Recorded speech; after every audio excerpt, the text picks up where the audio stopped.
Hi, welcome to my butcher block today. I'm so excited that you could join me.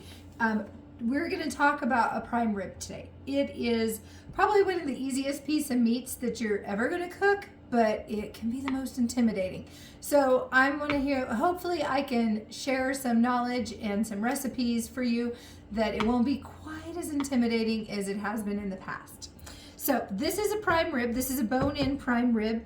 I'm going to cut it off the bone. Seems to be the smaller end of the prime rib. So it doesn't really matter where you get your prime rib unless it matters to you where your meat came from. So you can get prime ribs at the local grocery store. You can get them from your local butcher. They can come already seasoned or they can come plain. Oftentimes, if you're going to go to your local butcher, they'll be cut off the bone for you and marinated and just ready to go. Or you can order it plain. You can get boneless or bone-in. A boneless prime rib is going to cook a little bit faster than a bone-in, but I really like the bone-in prime ribs because then you have leftovers and you can take those bones and make beef and noodles, and there's so many things that you can do with the meat. So this one is definitely a bone-in prime rib. I wouldn't say this particular cut is a choice piece. This is just I'm going to say it's a select. There's not a lot of marbling in it. It was just a prime rib that I picked up to do this class. I prefer a little more fat, so you look for that when you're picking your prime rib. Ask for a choice. It'll be great. So we're going to cut the bone off and tie it back on. And we're going to go over some cooking instructions and all that kind of stuff.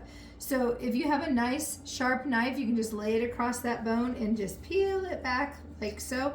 You don't want to cut it completely off the bone, and you're just going to do like that, okay? So if you're going to season this prime rib, now is a great time to do so. And I'm going to show you a couple tips and tricks on how I like to season them. But I think I forgot to get my favorite seasoning out. And in the comments, I will put a link to some recipes of different prime rib seasonings that you can use.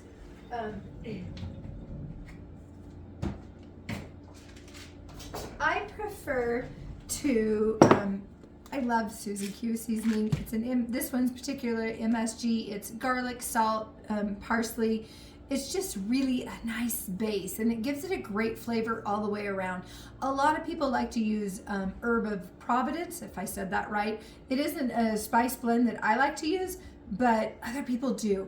And you can mix this herbs in butter and coat it in butter, and I'll show you something not to do because, hey, I'm always keeping it real, not perfect, and I'm gonna share some experiences today with you that I might have messed up.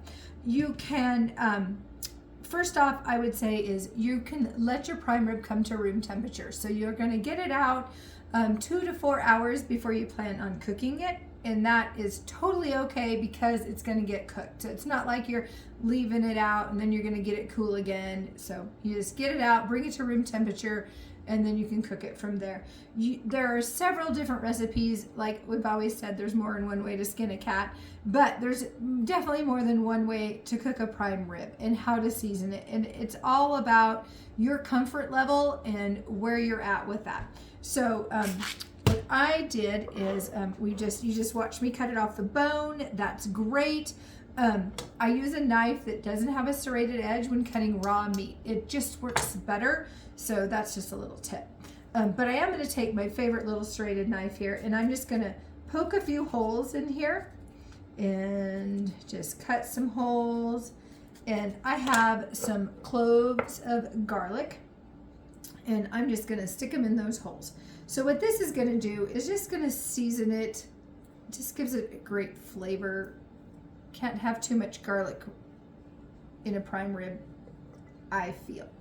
Now, if you like, you can lay bacon in here, and it gives it it's wonderful as well. If you get one from our meat shop, that's how we season them, with bacon, and we use a different rub there. We have a prime rib rub that we make at the shop that is wonderful.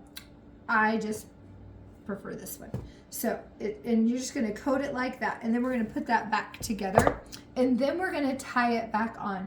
So, there's several ways to tie a roast. You got some butcher twine here. And I'm just going to flip it over so I have the bone side up.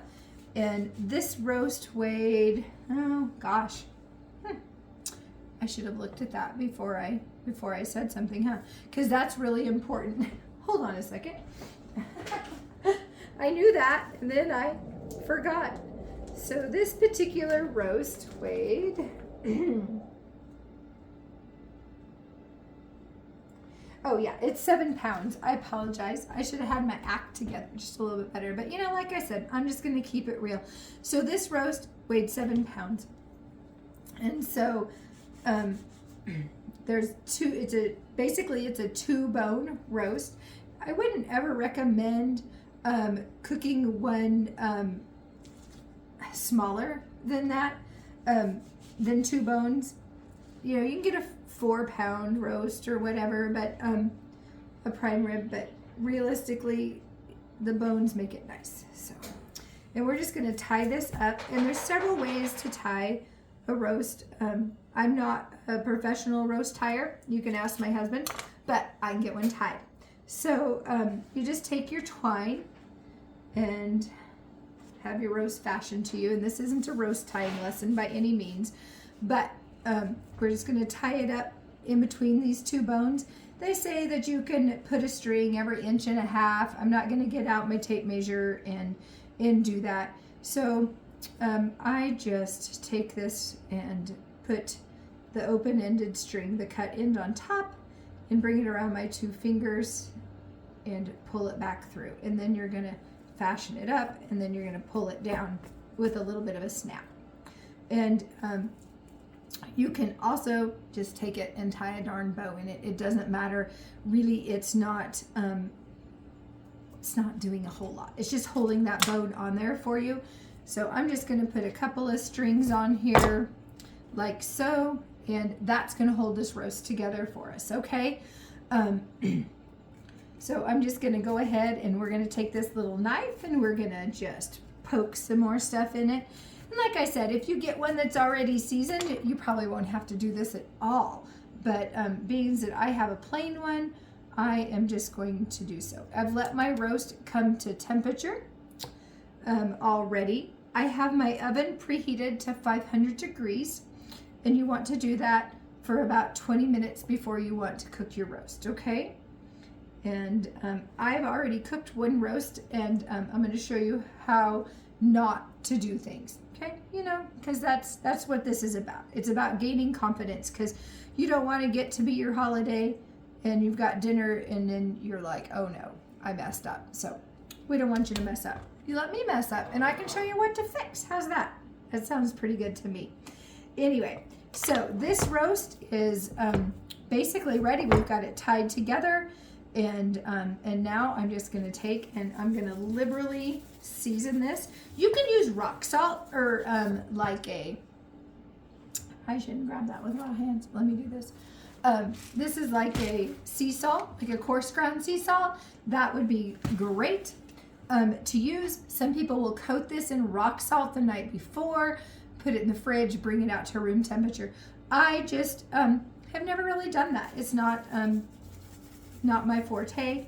I like to cook a little simpler, and I don't really want all the salt on the meat, especially on this particular piece, because it's a little thin on the fat side, and I would like it. If it was a choice piece and there was a more fat layer, I probably would try the rock salt method, but I'm not going to today. And that'll be a lesson a different day. So we're just going to season this liberally, like so. Very easy to do. I also have a pepper blend in here that's like a little spicy pepper blend, and I am going to put that on here as well, okay? And we're going to coat it. You could have mixed all these herbs into butter and basted it, and that would have worked out wonderful as well. But I didn't do that today because I'm going to show you what I did in mine. So my oven happens to be a convection oven. You may not have a convection oven, and that's totally okay. I just happen to have one, and I used it, and I had mixed all my herbs in butter, and I had coated it in butter after I'd let it warm, and I'd heated it up to the 500 degrees and for 20 minutes, and then I reduced the heat to 325 for I like mine medium, so I did like 13 minutes a pound, and I will have an attachment with all of the exact measurements for you for time wise and how to calculate your poundage of your roast and how long to cook it for. But so anyhow, you get to see my mistakes. So I had buttered this roast and I'd put it in my oven on convection, and it got a little dark for me. But I didn't know that until the end because I had used a closed door method in cooking this roast. So I heated my oven up for 20 minutes at 500 degrees.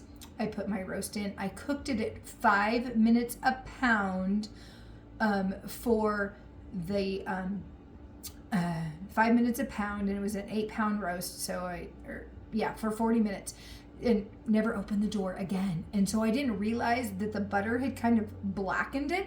So, you know, hey, it's a little Cajun style, I guess we could say today. So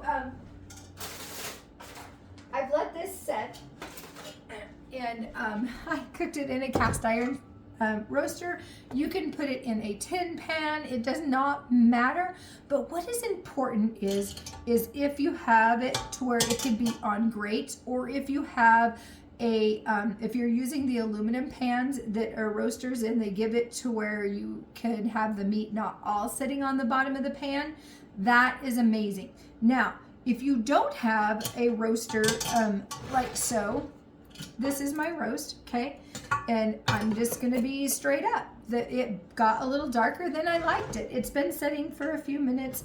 I've got some nice grease drippings from the pan. Now, I didn't put any moisture in this pan, and I cooked it uncovered. And so that is something that is really important. You don't have to cover these prime rib roast. And it was off the pan so the grease could go to the bottom, and we'll make some au jus out of that. And that might be a different video, but I will explain to you how to make that and give you the recipe as well. So I'm going to set this aside. So after you've cooked your roast, and you're going to tent it with foil and let it rest, okay? So for 10 minutes, and watch your meat thermometer. I have a meat thermometer that has a cord on it. So it was in here, and this sits outside the oven, so I knew what the temperature of my roast was doing, but I did not know the outside butter had charred it so much because I had used it in the convection bake and then shut my oven off. So that was just one method. I can't say that the closed door method is my favorite method, but I'm including 2 recipes for you so that you'll have a couple of options and you can try it. So let me grab just another cutting board since I had raw meat on there.